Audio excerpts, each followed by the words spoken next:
চামচ caramel pudding, আর তার সঙ্গে লুকিয়ে আছে শতাব্দী পুরনো ইতিহাস। ইউরোপের রাজকীয় রান্নাঘর থেকে আজ আমাদের ঘরের ডেজার্ট।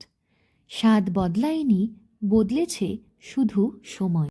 ক্যারামেল পুডিং একটি জনপ্রিয় ডেজার্ট যার উৎপত্তি ইউরোপে, বিশেষ করে ফ্রান্স ও স্পেনে। এই ডেজার্টটি বিশ্বের বিভিন্ন দেশে ভিন্ন ভিন্ন নামে পরিচিত।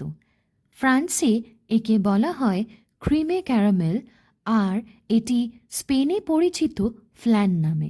ভারতবর্ষে ব্রিটিশ শাসন আমলে এই ডেজার্টটি পরিচিতি পায় এবং ধীরে ধীরে ঘরোয়া রান্নাঘরের অংশ হয়ে ওঠে।